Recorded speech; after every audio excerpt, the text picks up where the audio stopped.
Se a rainha seu brinco caiu,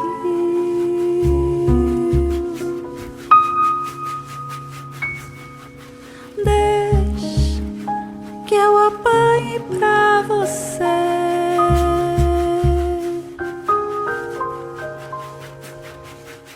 Se a rainha seu brinco caiu,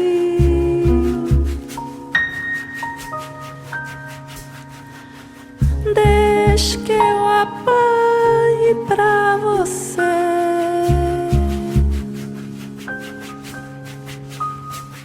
É de ouro, é de prata,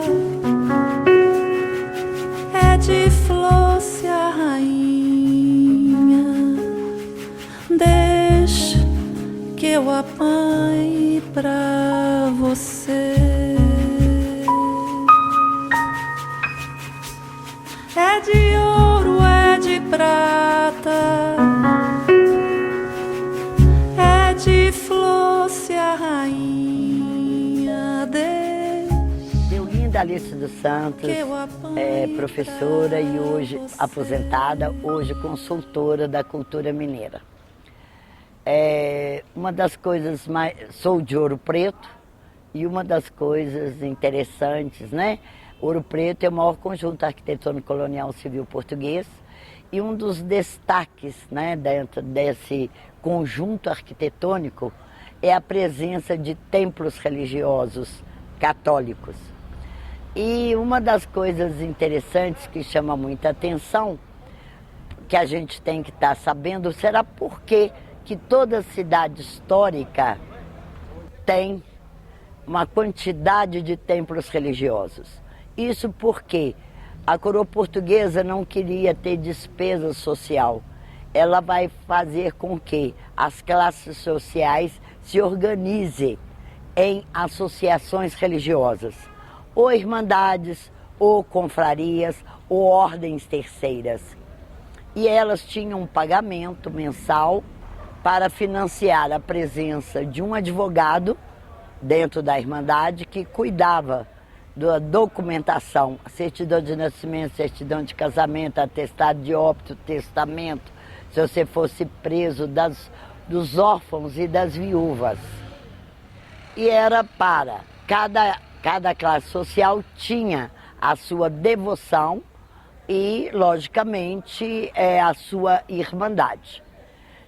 Dos brancos pobres, brancos ricos, negros e mulatos.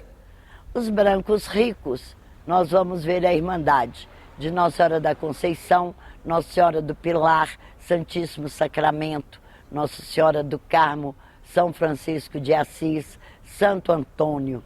Qualquer cidade histórica é a mesma coisa. Aos mulatos, nós vamos lembrar a devoção a Nossa Senhora das Mercês. Aos brancos pobres, eles se organizavam a devoção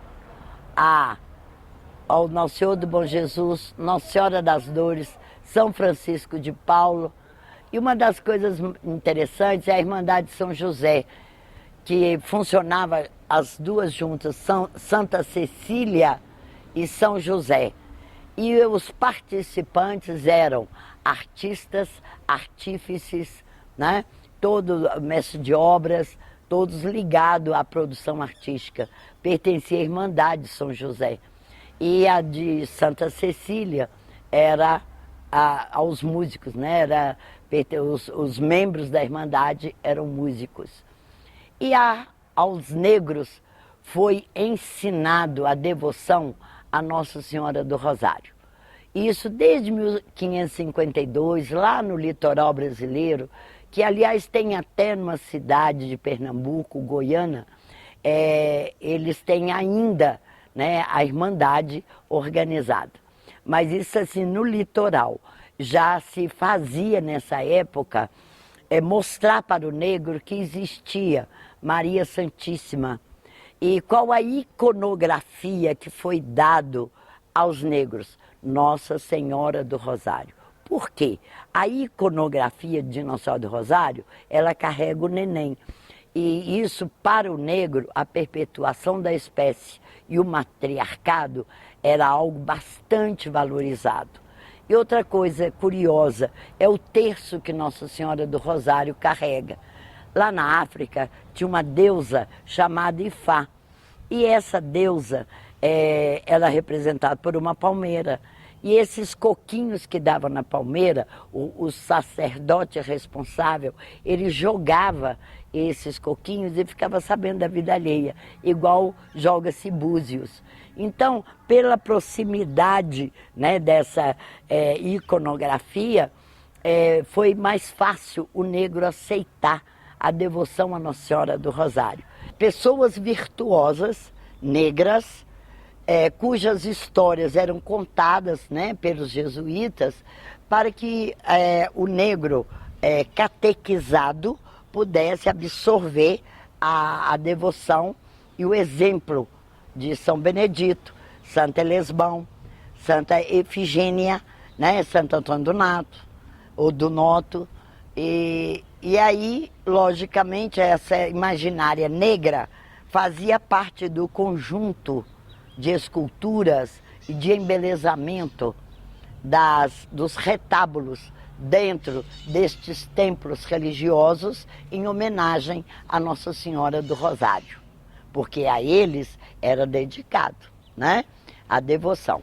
Essa irmandade, ela precisava ter um lugar para funcionar, né, porque tinha o advogado que cuidava dos documentos, tinha a área da saúde. Os mais pobres pagavam o boticário, que é o farmacêutico, e os mais ricos tinham um médico. Então, para onde é que ia acolher todas essas pessoas? Por isso, a coroa portuguesa deu autorização para poder construir o templo religioso. Esse templo religioso, logicamente, a planta, né, era levado para Portugal, era aprovado, retornava, e aí é que eles começavam a construir o templo. Então, eles vão iniciar as suas atividades dentro de uma matriz, que no caso de Ouro Preto, aqui tem a matriz de Nossa Senhora da Conceição, e do outro lado, do outro vale, era a matriz de Nossa Senhora do Pilar. Como Ouro Preto era a capital, né, desde 1711, é a capital de Vila Rica, foi a partir de 1720, né, que foi dividida entre a província de Minas com São Paulo, aí Vila Rica ficou como capital. Nós vamos ver duas igrejas de Nossa Senhora do Rosário, para os negros que moravam do lado de cá e para os negros que moravam no Vale do Pilar. Duas igrejas de Nossa Senhora das Mercês, para os mulatos, o que morava do lado de cá, do Vale do Antônio Dias, e os que moravam no Vale do Pilar. Nós vamos ver duas igrejas de Nossa Senhora do Bom Jesus para os brancos pobres, para os que moravam do lado de cá e que moravam do lado de lá. E aí nós vamos ver em toda cidade histórico-devocional a mesma coisa. Os negros vão se organizar em irmandades, vão fazer os festejos religiosos, né? A novena, a procissão, o Tedéum, né? A bênção do Santíssimo. E tinha a parte da religiosidade popular, ensinada principalmente pelos jesuítas. Hoje nós temos as guardas de Congado, aqui na área da mineração, em que é dividida em 7 grupos, cada um contando a sua história na hora que dança e canta em homenagem a Nossa Senhora do Rosário. O primeiro é o Congo, a guarda de Congo. Eles querem lembrar a luta entre mouros e cristãos em terra e o processo de conversão. Nós vamos lembrar os marujos, que também querem lembrar a luta entre mouros e cristãos no mar. Nós vamos ver o grupo de caboclos. A guarda de caboclos você vê mais comum no Nordeste de Minas, por causa da influência, né, dos índios, né, lá na região da exploração das pedras preciosas e do diamante.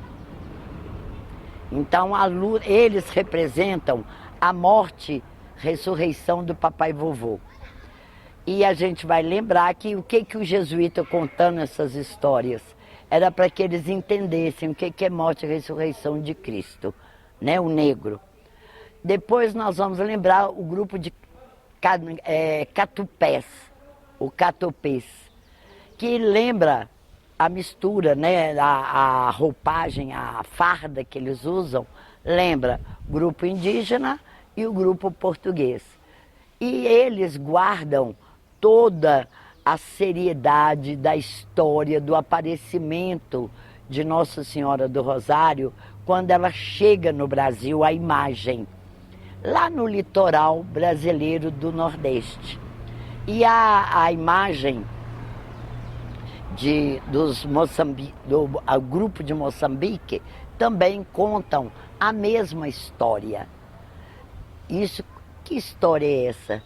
A história é quando a imagem chegou, o navio ficou preso num banco de areia e a caixa ficou agarrada lá. Os jesuítas que estavam na beira da praia, eles perguntaram: vamos pedir, né, logicamente, os marujos, para ir lá buscar essa caixa, porque eles são marinheiros, entendem mais, né, de entrar nas ondas do mar. E aí eles chegaram, pelejaram com muito custo, trouxeram a caixa. Na hora que eles tiraram a imagem de Nossa Senhora do Rosário e colocaram na capela para a qual ela ia ser destinada, aí ela ficou uma noite só. No outro dia a caixa apareceu lá no meio do mar. Então os jesuítas, vamos pedir aos caboclos, né? Os índios têm mais facilidade para entrar dentro do mar e Maria Santíssima quer ajudar a eles. Aí os caboclos entraram dentro das águas, pegaram a imagem, trouxeram para a capela e a imagem apareceu no outro dia, lá no mesmo lugar, lá no meio da areia. Então os jesuítas chegaram à conclusão: Maria está querendo nos dar uma lição. Se nós encomendamos essa imagem, que é para a Irmandade Nossa Senhora do Rosário dos Negros, por que nós mandamos os marujos, né, que é de origem portuguesa, os caboclos? Então, vamos chamar os negros. Então foram lá, pegaram o grupo de negros que estava lá no cantinho da praia e falaram com eles: vai buscar a imagem da Virgem Maria, que vai ser a protetora de vocês, Nossa Senhora do Rosário. Aí eles bateram os tambores, pediram licença às águas, entraram dentro das águas do mar, pegaram a imagem, colocaram ela dentro da capela e ela nunca mais saiu. Então toda essa história que é repetida para os membros do Catupés e do Moçambique, todas as pessoas que são membros dos grupos têm um respeito muito especial. Eles é que têm direito de tirar a imagem na hora da procissão da igreja, é a que tem direito de tirar o rei e a rainha da casa, os reis festeiros.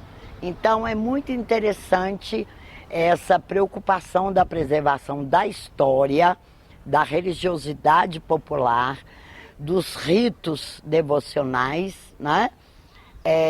O levantamento do mastro, dos grupos, tanto Catopê quanto o Moçambique, aqui na nossa região da área da mineração. Nós temos ainda 2 grupos. Nós temos o vilão.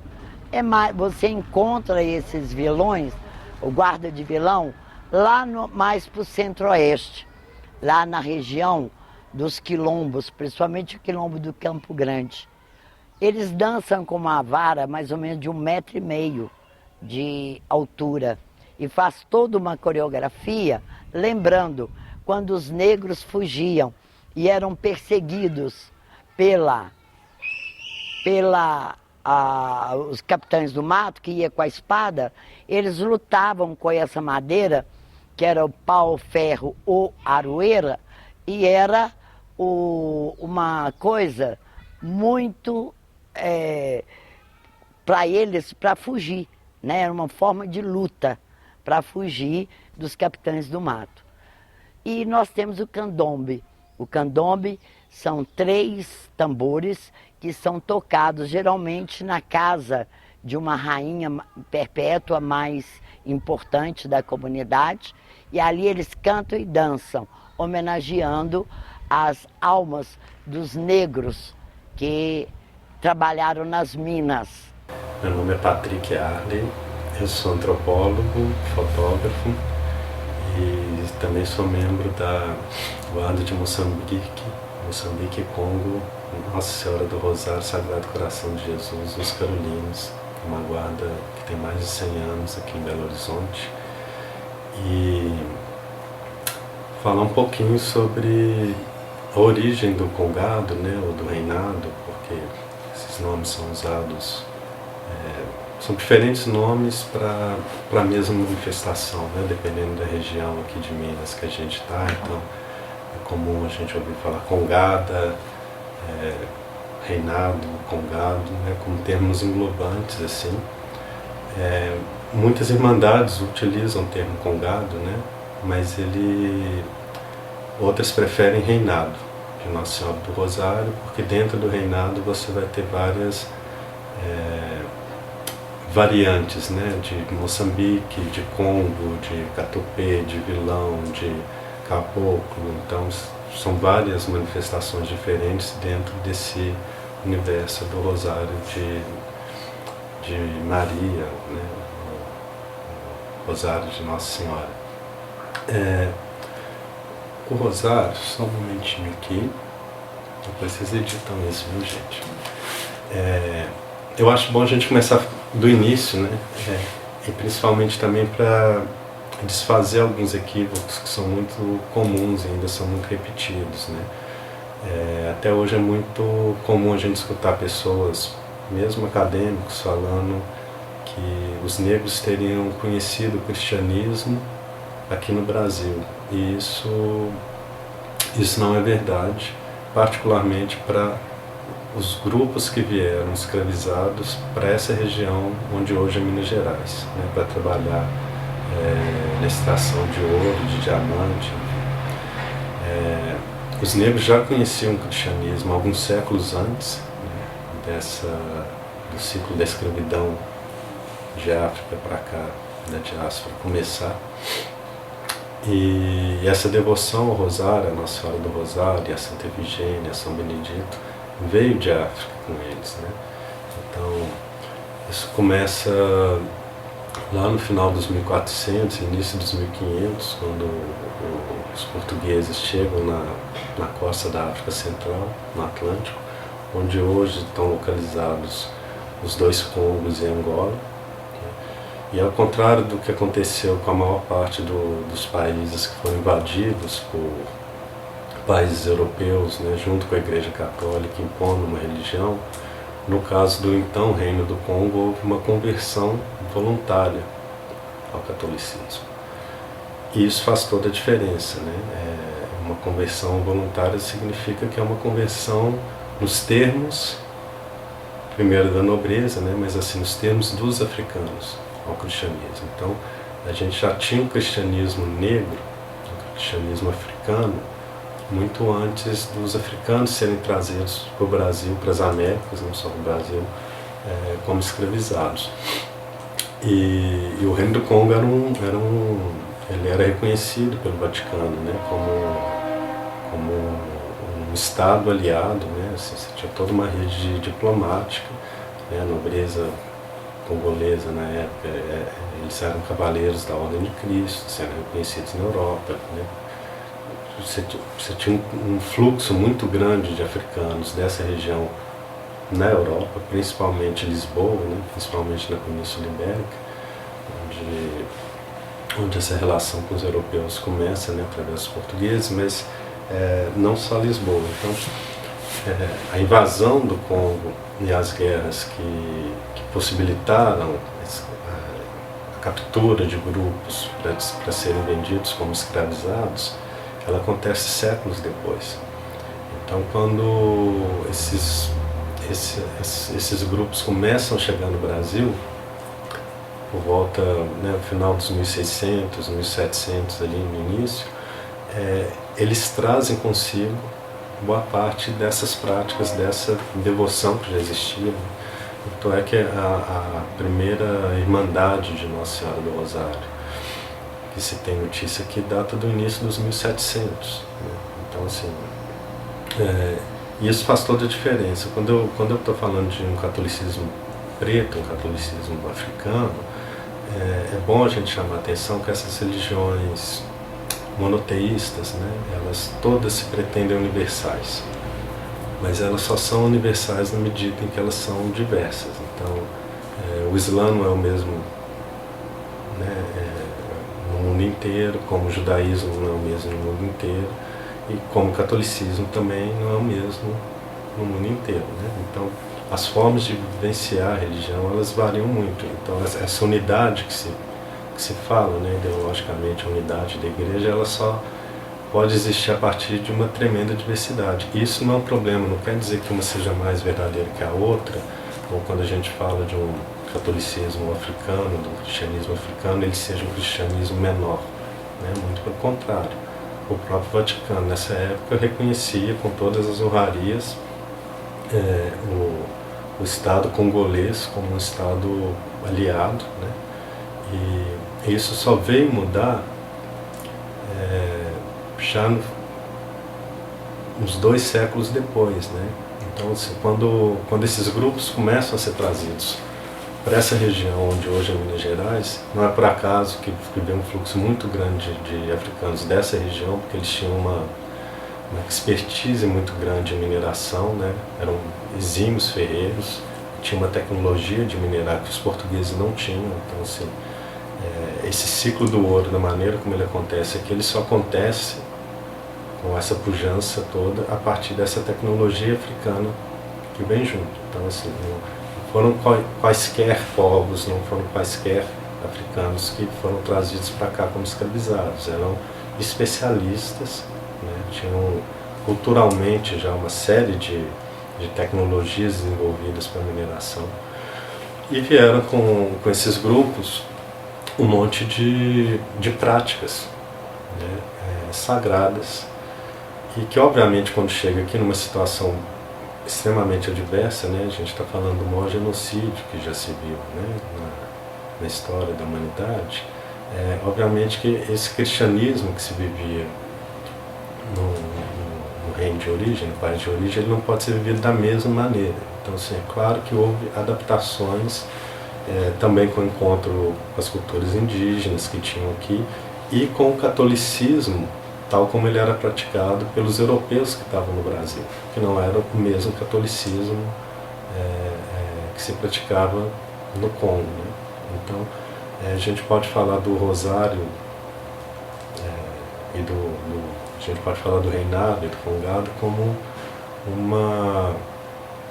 uma mistura que emerge dessas várias situações adversas e desse encontro entre culturas, mas é um erro essa ideia muito propagada de que seria uma espécie de sincretismo, né?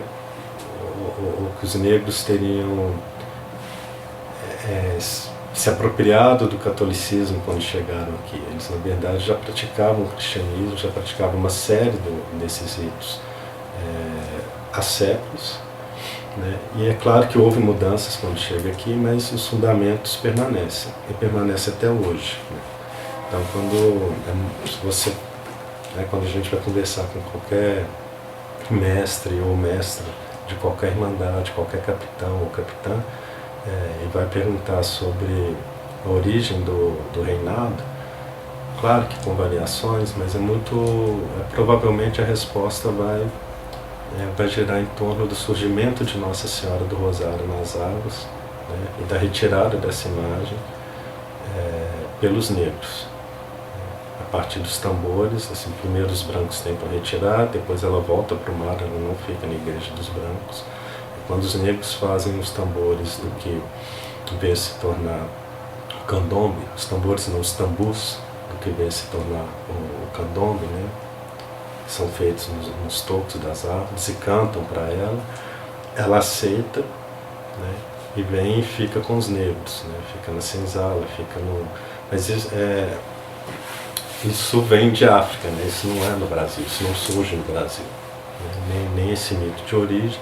É claro que tem adaptações, dependendo dos grupos que a gente conversa, vão ter N adaptações disso, mas a estrutura permanece a mesma, os fundamentos da fé permanecem. Eu sou o Aristeu Rosalino de Almeida, nascido em 1962. E com os 12 anos eu decidi entrar no Congado. Um Congado que foi fundado em 1925 pelos meus tio-avô, meus pais e povo daquela região de Ipaneminha e Santana do Paraíso. Veio originado de um grupo de Joanésia e já estava fracassado. Já havia anos que tinha fundado. Como fracassou em Joanésia, o meu tio-avô decidiu formar um grupo para ele. Certamente ele participava como congadeiro no outro grupo. E aí a gente foi crescendo e vendo aquela tradição. Quando cheguei aos 12 anos, eu vi um grupo muito lindo fazendo os trabalhos de Nossa Senhora do Rosário em São Vicente de Paula, na comunidade chamada Ipaneminha, pertencente a Ipatinga. Ao ter vontade de ingressar no grupo, com os 12 anos de idade, encontrei uma ajuda muito grande da minha mãe, que ela ia ser rainha do Rosário e me destinou a que eu colocasse o meu trabalho no grupo de Congado, como criança de 12 anos. E me lembro que ela falou comigo assim: eu fiz uma promessa para você dançar para Nossa Senhora 5 anos, por causa de uma enfermidade que eu tive quando criança e fui curado pelas bênçãos de Nossa Senhora do Rosário. E antes disso eu já dançava e cantava músicas para os terreiros afora, homenageando Nossa Senhora do Rosário, sem ser congadeiro. Quando eu entrei no Congado, já com os 12 anos, em 74, eu apanhei o gosto da coisa e senti a maravilha que era o cantar lindo e a dança maravilhosa, a dança de ter alegria. E tive a vontade de continuar para muitos anos. No acompanhar o nosso grupo, que festejava vários lugares em distância, como Cocais, São José de Cubas, Joanésia, Mesquita, Belo Oriente, Santana do Paraíso, era com dificuldade, tinha muita dificuldade para chegar até esses eventos, mas a gente sacrificava. Aqui nós estamos, né, em frente à matriz de Santa Efigênia, a igreja de Nossa Senhora do Rosário dos Pretos, do lado do Antônio Dias. Hoje é matriz, mas pertencia à matriz de Nossa Senhora da Conceição. Nessas escadarias subiam o reinado do Chico Rei. Nós vamos lembrar que ele vinha, né, com as pessoas da Irmandade e louvar a Nossa Senhora do Rosário no primeiro domingo de janeiro. Hoje nós fizemos essas homenagens com várias guardas de Congado que vêm de Minas Gerais, de Goiás, vêm do Espírito Santo, todos louvar a Nossa Senhora do Rosário, Santa Efigênia e São Benedito. E uma das coisas mais importantes é que eles sobem, nós fizemos essas homenagens, eles sobem essa, pega a imagem e desce, né, para a missa lá no Largo do Padre Faria. Uma das coisas mais curiosas que a gente lembra é que o Chico Rei ajudou, né, a financiar o embelezamento desta igreja. Nós tínhamos muita dificuldade para deslocar de onde morávamos até onde ia acontecer as festas religiosas de Nossa Senhora do Rosário, porque não tinha transporte, não existia ainda ônibus nem micro-ônibus para levar os congadeiros, e a gente ia de bicicleta, a pé, de cavalo. A maioria iam de a cavalo. E se formava um grupo de 20, 25 pessoas e se iam juntos, uns a pé, outros de bicicleta, outros a cavalo. Ficavam 3 dias nesses eventos, festejando Nossa Senhora do Rosário. Daí foi mudando para melhor. Nós fomos tendo mais apoio. Na época que eu participava, eu como jovem, éramos 30 pessoas da mesma idade, meus companheiros jovens.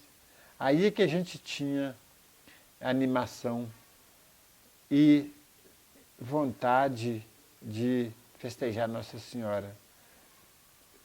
Esse grupo festejava com o maior talento nas danças folclóricas, nas danças de fita, nas músicas. E eu fui aprendendo todas as músicas que o meu tio-avô cantava e fui se interessando a ir para frente para ajudá-la.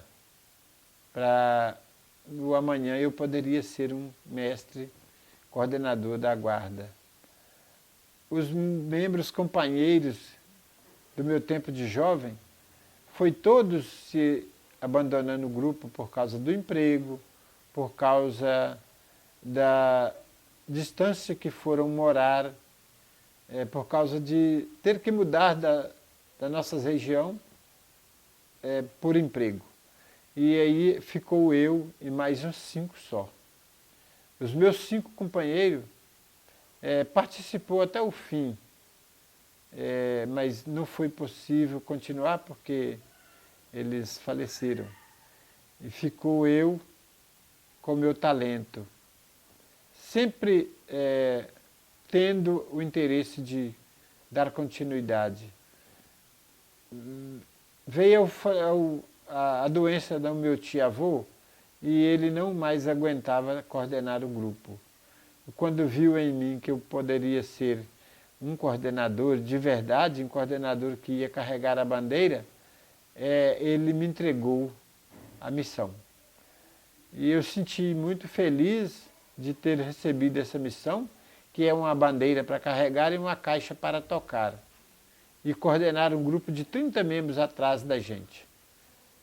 E por eu ter a vontade de continuar, peguei o compromisso.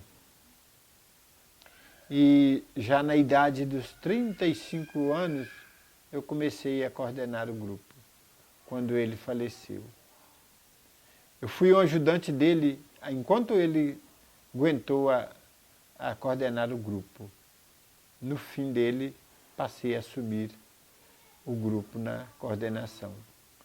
E o grupo teve muita dificuldade anteriormente para poder fazer os festejos, porque tínhamos que dormir em casa dos outros, nós não tínhamos sede, tinha que dormir na igreja com colchões doados pelos festeiros, mas assim a gente fazia o evento acontecer, com muita dificuldade. As músicas que a gente aprendeu com o meu tio-avô, desde o início que a gente ingressou, eram as músicas que mais eram usadas para festejar Nossa Senhora do Rosário. Tanto na igreja, como nas ruas, como nas casas dos festeiros. Era mais músicas de homenagem a Nossa Senhora do Rosário. Depois ele foi fazendo as músicas de homenagem aos santos padroeiros e ao rei e à rainha. Mas as músicas que primeiro ele cantava era de Nossa Senhora do Rosário. Você lembra de uma? Ele cantava assim, Nossa Senhora do Rosário é nossa padroeira. Nossa Senhora do Rosário é nossa padroeira. Quando foi na igreja, ela não estava lá, encontramos na pedreira. Quando fomos ela não estava lá na pedreira. É porque Nossa Senhora tem um sinônimo de que ela foi festejada no tempo da escravidão e eles cantavam, levando ela para a igreja. E aí, passado a festa, daí um dia depois, contam os nossos mais antepassados, que ela voltava lá para a pedreira, para o lugar dela. E aí ela custou a ficar dentro da igreja, no templo, mesmo depois que os congadeiros negros insistiu muito a levar ela para o templo. E foi adorando ela, levando para a igreja e adorando ela, falando para ela que o lugar dela era no templo e que iam fazer a passeata com ela nas ruas, nas ruínas de todas as comunidades, para ela se sentir mais festejada pelos congadeiros, pelas marujadas. E assim Nossa Senhora passou a ficar no templo. Iam na igreja primeiro, antes de visitar o rei e a rainha, para saudar Nossa Senhora, e aí fazia homenagem para ela, por causa do texto que tinha rezado durante a novena. Fazia-se a novena de 9 dias, antes do dia da festa. Aí no dia que os congadeiros chegavam, aí eles iam festejar e cantar para Nossa Senhora, porque ela era a padroeira. Aí cantavam assim, Nossa Senhora Aparecida, Nossa Senhora Aparecida, quem faz a novena dela tem muitos anos de vida, mas quem faz a novena dela tem muitos anos de vida. Aí Nossa Senhora ficava feliz porque tinha feito a novena já do texto de 9 dias. E ali era a primeira visita que os congadeiros tinham na igreja, no templo, a ela. E cantava, saudava e faziam homenagem ali no templo diante de Nossa Senhora. Aí que ia fazer a visita para o rei e para a rainha, para poder fazer o levantamento da bandeira de Nossa Senhora, para poder fazer a procissão antes da missa, da Santa Missa, que era feita para o encerramento. E Nossa Senhora percorria as ruas com os congadeiros e ela fazia crescer aquela população, porque as pessoas sentiam o entusiasmo dos congadeiros junto de Nossa Senhora. E ao final daquele encerramento, os congadeiros dançavam e cantavam, despedindo de Nossa Senhora do rei e da rainha. Num momento que todos que ali estavam próximos choravam, corria a lágrima nos olhos de ver o grupo despedindo para poder ir embora e só voltar o ano que vem. Muito rapidamente, rapidamente em termos, mas poucos anos depois do início desse fluxo da escravidão aqui, já surgiram as primeiras irmandades, primeiramente naquele núcleo de onde, né, fervilhou a extração de ouro, Ouro Preto e Mariano, e que depois foram se espalhando não só para outras regiões de Minas Gerais, mas para outros estados, né? Então você tem variações do rosário em São Paulo, em Tocantins, em Goiás, no Espírito Santo, né? E outras manifestações similares, que não são exatamente do rosário, em outros estados também, né? Que tem muitos pontos em comum.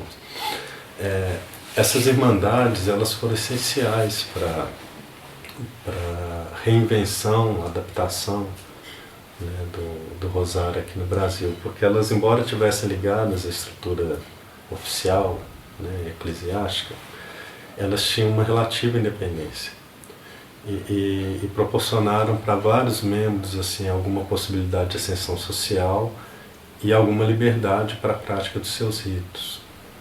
É claro que nessa situação diversa de uma sociedade escravocrata, né, esses grupos não tinham como fazer a mesma coisa que eles faziam em África. Então, assim, foram sendo desenvolvidas uma série de estratégias, né, para que essas manifestações, se não aceitas, fossem pelo menos toleradas, né? Então tem muita coisa no reinado até hoje que branco vê e muita coisa que branco não vê, né? Que são para os iniciados, como todas as manifestações pretas no Brasil. Então, uma outra coisa muito comum aqui em Minas, que é o toque dos sinos, né? Que os sinos também eram objetos sagrados em África. Então, a maneira como se toca os sinos comunicava algumas coisas para a sociedade branca, mas comunicava várias outras coisas para os negros que ficavam aqui. E que os brancos, enfim, na sua cegueira, no seu preconceito, nunca saberão. A relação com a religião instituída sempre foi tensa. Sempre foi tensa. Até hoje você tem, no caso das missas congas, né, um determinado momento do ritual onde se canta para abrir as portas da igreja e permitir que as guardas entrem na igreja. Isso não é por acaso, porque os negros não podiam assistir às missas, às celebrações na mesma igreja dos brancos. Então é muito comum você ver nas cidades ditas históricas igrejas, todas foram construídas por negros, né? Mas a maioria delas não podia ser frequentada pelos negros. Então tem igrejas de Nossa Senhora do Rosário, igrejas de Nossa Senhora da Mercê, de Santa Efigênia, que eram as igrejas onde os negros podiam realizar seus ritos. E até hoje é muito comum, para várias irmandades que realizam a missa conga, esse ritual de você, da porta estar fechada, com os fiéis e o padre lá dentro, né? E ainda essa coisa do padre ter que permitir e abrir as portas para que a irmandade entre na igreja. A relação com a Igreja Católica, ela nunca foi harmoniosa, né? De uma maneira geral, não dá para falar que tem uma aceitação, muito pelo contrário. A igreja foi decisiva para dificultar e mesmo acabar com irmandades em várias regiões de Minas Gerais. Continua sendo, né? Esse preconceito ainda existe hoje, de forma explícita ou não. Algumas vezes é de forma explícita. Você tem os registros da igreja aqui em Minas, assim, arcebispo que está querendo, fala que as irmandades deveriam acabar, que isso não é religião de verdade. Assim, você tem ainda muita coisa dessa acontecendo em pleno século XXI. E que obviamente dificulta muito, né? Porque são grupos que já sofrem de uma vulnerabilidade social muito grande, de uma maneira geral, né? São descendentes de escravizados. Então, como todos os negros no Brasil, de uma maneira geral, eles estão com séculos e séculos de preconceito e de condições adversas para fazer qualquer coisa, né? Inclusive para louvar. E o reinado não é exceção, como outras religiões de origem africana, como a Umbanda, por exemplo, outras manifestações que foram proibidas, né? Foram perseguidas e ainda são, né? Então, se me perguntassem assim, o que que mantém, né, a devoção, né, o que que mantém essa prática viva até hoje, e eu posso dizer que ela está cada vez mais viva, né? Ela continua se reinventando. Assim. É claro que a gente tem grupos que por diversas razões, inclusive essa que eu citei da relação com a igreja, estão acabando, ou tem dificuldade de transmissão, ou os jovens daquela região estão saindo para buscar emprego ou condições melhores em outros lugares e não ficam para dar continuidade. Né? A gente tem, dependendo da região, assim, quadros muito marcantes nesse sentido, mas, por outro lado, a gente também tem uma renovação muito grande. É muito comum a gente ver em outras regiões jovens e crianças, né, aprendendo, sendo educadas, sendo sociabilizadas dentro do Rosário, né, dentro da fé, dentro da devoção a Nossa Senhora do Rosário e aos outros santos. Então, eu acredito que é uma manifestação que está muito viva e que vai durar ainda para sempre, como tem que durar, né? Porque,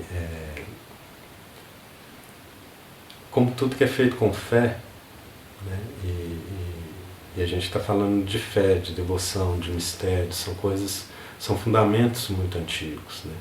São fundamentos que foram trazidos para cá de África e que foram essenciais para a sobrevivência do povo preto aqui, e continuam sendo essenciais, né? Eu não gosto de falar apenas no passado, assim, a gente tem um apagamento deliberado da história negra no Brasil e não só no Brasil, né? Mas ainda se conta a história dos negros como se ela tivesse começado com a escravidão. E isso é uma falácia muito grande, né? Reforça uma série de preconceitos. No caso específico do reinado, é uma manifestação que é tão antiga quanto Minas Gerais, mais antiga do que Minas Gerais, né, que está fazendo 300 anos esse ano oficialmente, né? O reinado chegou aqui antes disso, mas as pessoas não conhecem, não é ensinado na escola, né? Ainda é cercado de todo tipo de preconceito, não só da Igreja Católica, mas hoje você tem pressão de outras religiões cristãs, né, que estão crescendo e reproduzem discursos preconceituosos a respeito. Então, o reinado sempre enfrentou esse tipo de situação, né? Sempre criou formas de resistência e não apenas estratégias políticas, mas estratégias sagradas, né? Para manter os fundamentos, para continuar vivendo a fé, para continuar vivendo com a fé e a partir da fé. E eu acho que isso vai continuar, né? Isso não muda. O preconceito, a gente tem um longo caminho ainda pela frente, né? Para enfrentar, uma batalha difícil de ser enfrentada. A gente parece que tinha avançado muito, mas o que a gente vê hoje é um retrocesso tremendo, né? Não só em relação a religiões afro-brasileiras, mas em relação a tudo. Então é um caminho longo, mas esses grupos estão acostumados há muito tempo a resistir. Uma existência que é a insistência, que é a resistência, né? Uma identidade que é forjada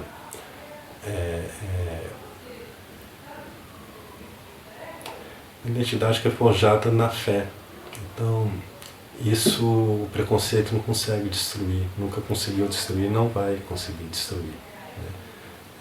É claro que a realidade dos grupos são diferentes, de grupo para grupo, de região para região, mas o Rosário, como uma manifestação sagrada, ele está vivo como sempre teve e vai continuar criando formas de resistência.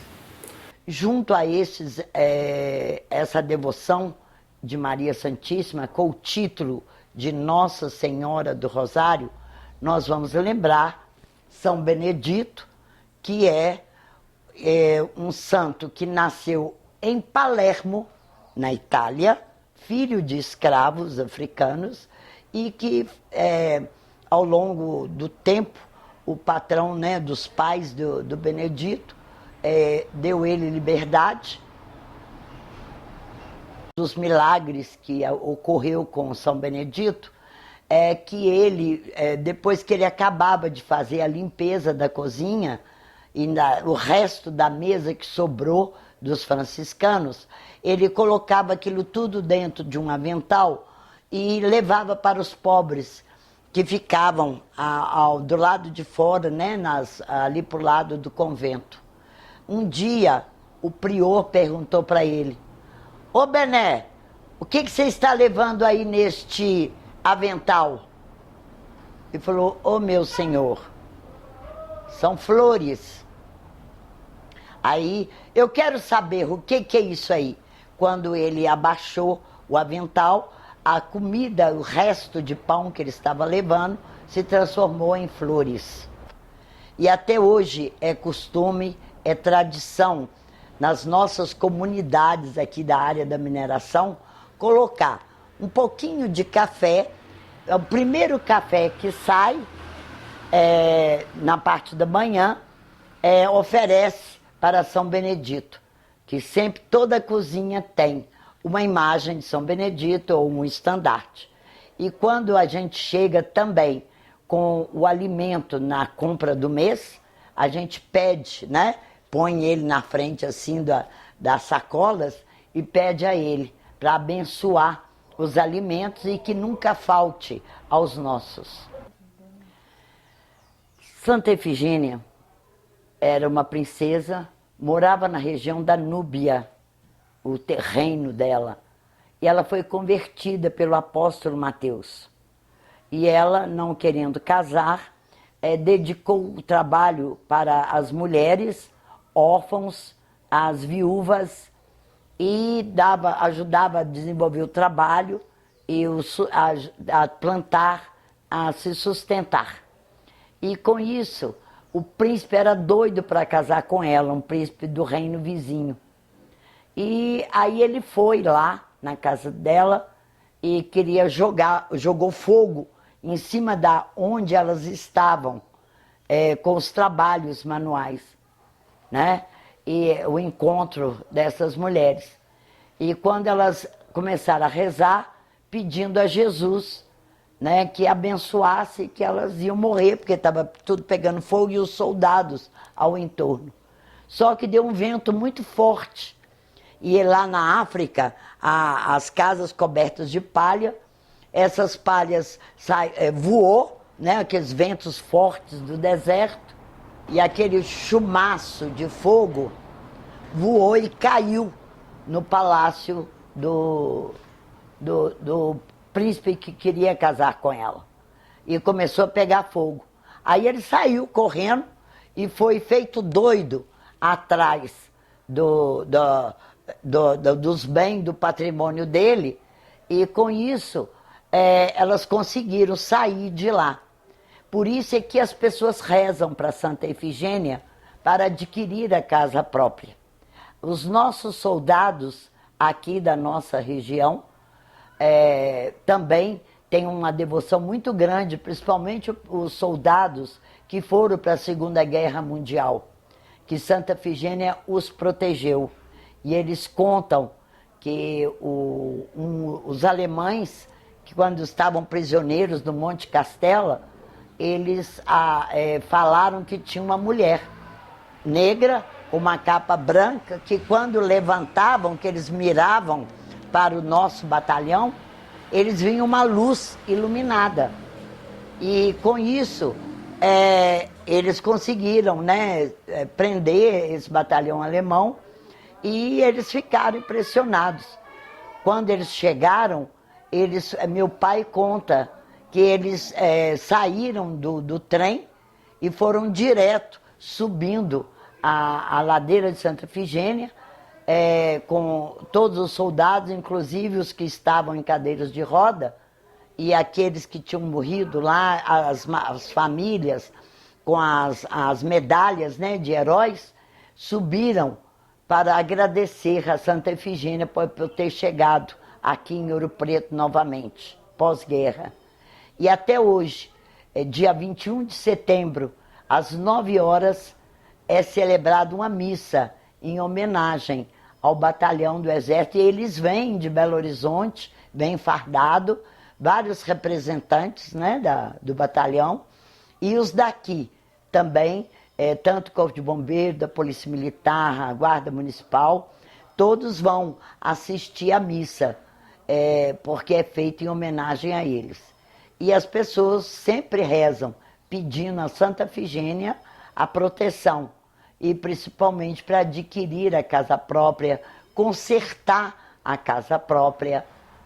Isso é muito importante, a devoção aqui para nós. Uma das coisas que eu queria falar para os congadeiros, todos que nos ouvem, que é muito importante a responsabilidade nossa na hora de nós estarmos dançando, na hora de nós estarmos fardados, na hora que nós estamos com a bandeira. Por quê? Ali nós estamos representando a devoção de Maria Santíssima, de São Benedito, Santa Efigênia, São Sebastião e todas as guardas, né, que estão ali, cada um com seu santo de devoção, mas cujo centro é Nossa Senhora do Rosário. Então nós temos que tomar muito cuidado. Aonde que eu vou colocar as violas, os violões, as sanfonas, as caixas? Tem que ser num local, né, que ali, que não vai bater de qualquer jeito, fazer sambinha com as caixas que louvam Maria Santíssima. É muito sério a nossa responsabilidade de guardar e proteger um meio de louvação a Maria Santíssima, através dos nossos instrumentos, das nossas guardas.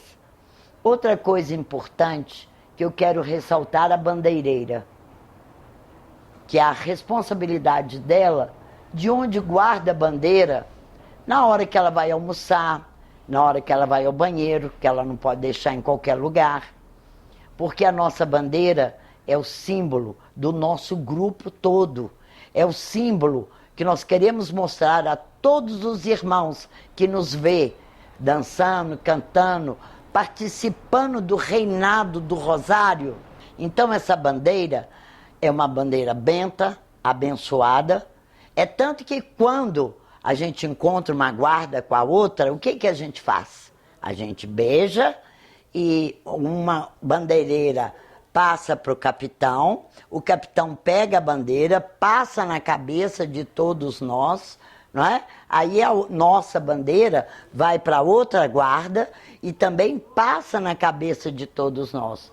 Então, essa bênção de cantoria que nós temos, da reza do nosso rosário, assistimos à Santa Missa e a nossa bandeira na mão, ela é benta.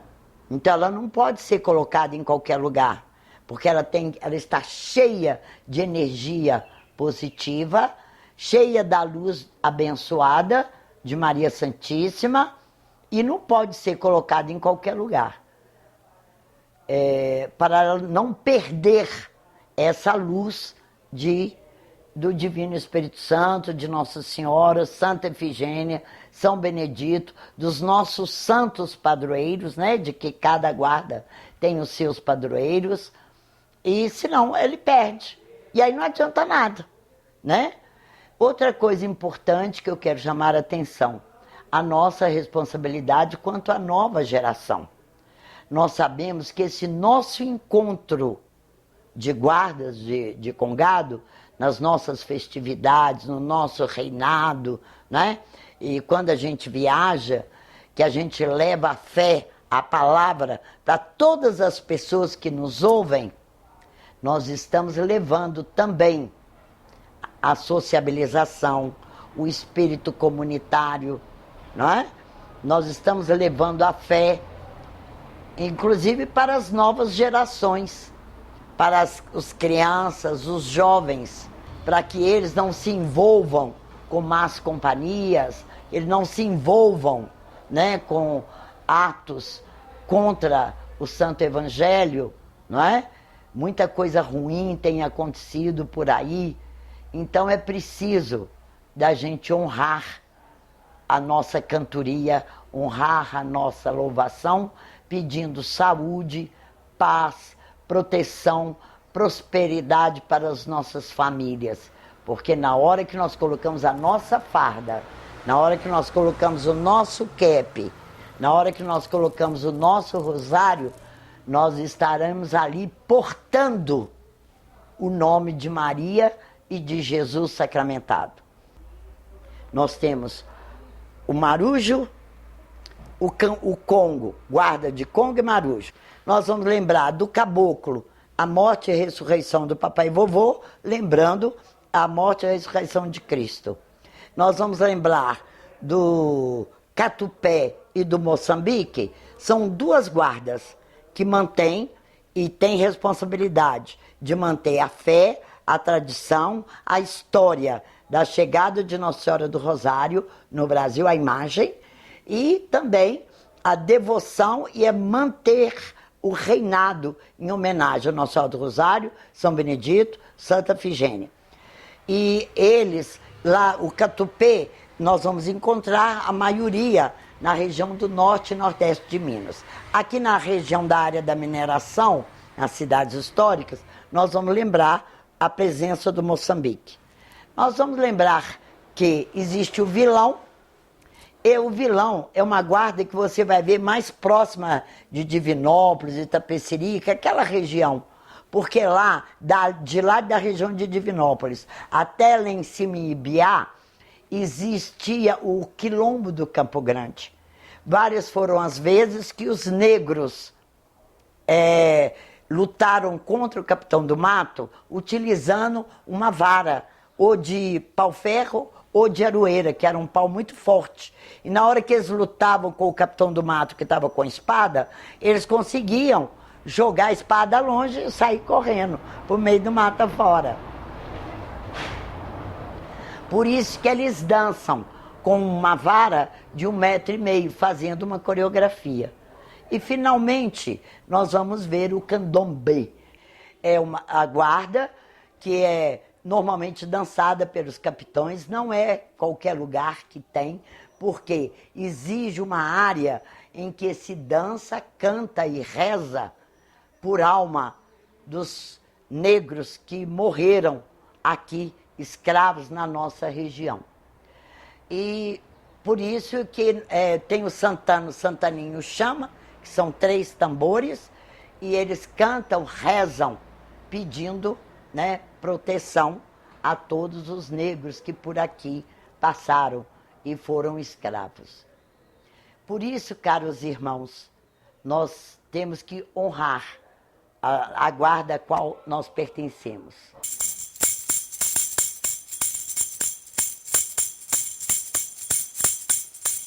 Pra que chorar? Chorar pra quê? Pra que chorar? Chorar pra quê? Chorar